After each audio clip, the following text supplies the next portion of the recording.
for Darwinists to crack. Because, I mean, I can't imagine how that sort of, the lung and other analogous things like it could come about as a result of the accumulation of small random changes.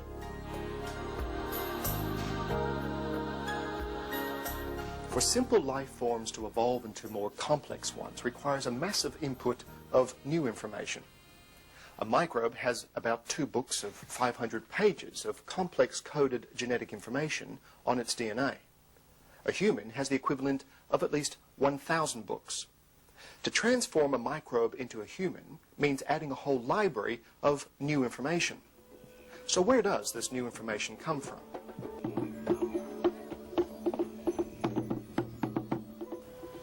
Professor Werner Gitt is a specialist in information theory and a director at the Federal Institute of Physics and Technology in Brunswick, Germany. He says the evolution of complex life forms from simpler ones by selection of lucky improvements is impossible because there is no source of new information. The biggest problem in evolution is the origin of information. Where is the information coming from? It is impossible to come from a simple living being to an elephant or to a human being.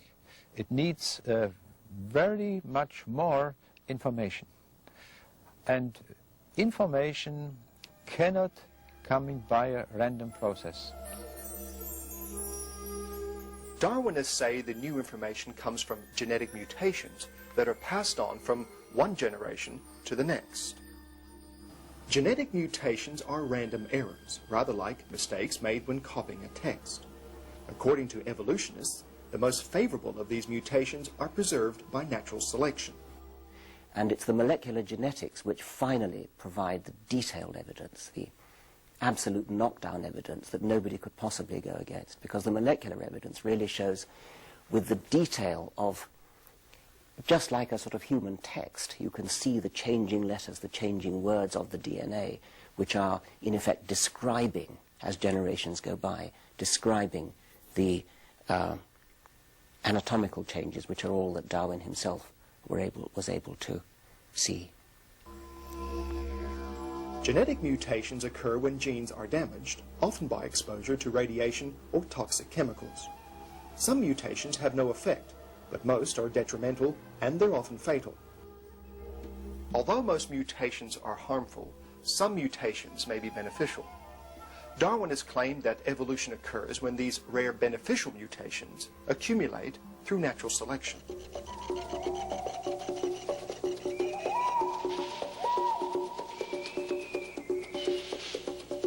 The Galapagos Islands are the showcase of evolution, where the unique wildlife is studied by international scientists.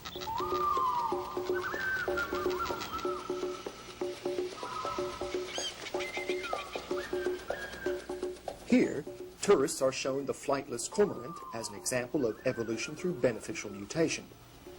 The Galapagos cormorant has lost the genetic information for wings, and without wings, it can swim and dive quite well, which may be an advantage. Galapagos tour guides explain that because of this apparent advantage, the flightless cormorant left more offspring, and so, through natural selection, it survived, while the other birds with wings died out. Flightless cormorants are really degenerate mutants with a loss of information for making wings. All examples of mutations are actually loss of information, even the favourable ones. There is no new genetic information. Claimed examples of evolution in action are actually examples of variation within a kind. Antibiotic resistance, insecticide resistance, peppered moths, all these are examples of rearrangement of existing genetic information or loss of genetic information. There's no new genetic information. If you reject the sufficiency of chance, undirected chance, as an explanation for biological phenomena as we see them on Earth, then you have to have some form of design hypothesis. This is the only alternative available. I think when you look at the laws of nature and you look at the cosmos, you have these two conflicting possibilities. You have the possibility of the transcendent Hebraic God who created the world and organized all the laws of nature to this end, or you have the other possibility that somehow the universe is a living whole, a self-organizing system.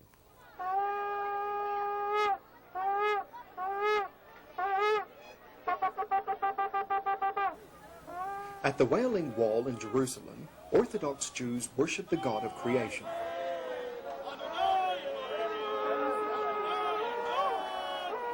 According to the book of Genesis, it is by design, not chance, that we came into existence.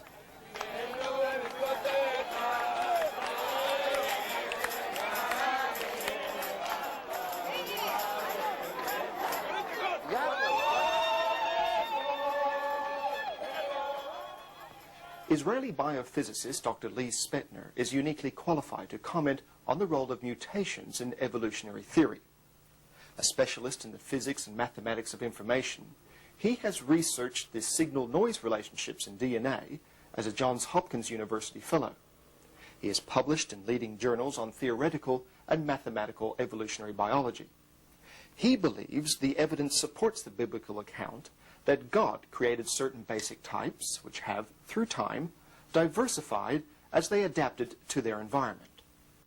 I really do not believe that the neo-Darwinian model can account for large-scale evolution.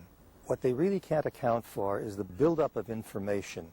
It's very improbable that there can be many small steps of evolution, many small changes adding up to one large change. And not only is it improbable on the mathematical level, that is theoretically, but experimentally one has not found a single mutation that one can point at that actually adds information. In fact, every beneficial mutation that I have seen reduces the information, it loses information.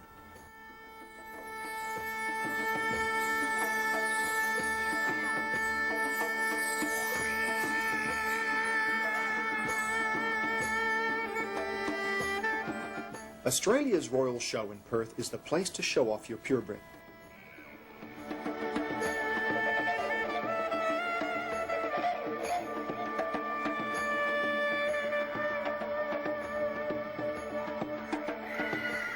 If it cannot be seen that mutations and natural selection increase genetic complexity, what about artificial selection? Selective breeding does produce great variety, but is there a limit to the change? Charles Darwin himself made great play of domestication. And a nice way to look at this is to say, suppose you wanted to do an experiment to actually demonstrate experimentally that this process of selection worked. What would you do? Well, what you'd do would be you'd say, well, it'll take me about 1,000 years, but given 1,000 years, what I can do is in every generation I can breed for those qualities that I want to get. So for the next 1,000 years, what we're going to do is in every generation we're going to mimic natural selection by choosing for breeding those individuals which most embody the qualities that we admire. So if you can go from, say, a wolf to a Pekingese in a few thousand years, then you have to extrapolate that process and say how much further could you go in 1,000 million years. You can breed dogs for thousands and millions of years, but if you have no source of new genetic information, they'll still be dogs. The problem with evolution is it has no way of providing new genetic information. Both natural selection and breeding, or artificial selection, cause loss of the genetic information. If we take a long-haired dog and we only breed from long-haired dogs and just select the long-haired pups and let them breed in the future, then we end up with a variety of dog which concentrates all the genes for long hair in one variety. But that means that that dog can never breed a short-haired dog because it does not have the genes for short hair. So we've lost genetic information. Natural selection does the same. If we take wolves, varieties of wolves before the Ice Age, long hair, short hair, and during the Ice Age the extreme cold resulted in the killing off of the short-haired wolves, we end up with a new variety of wolf, even a new species with long hair, which has adapted to cold conditions. But this adaptation, again, is not involving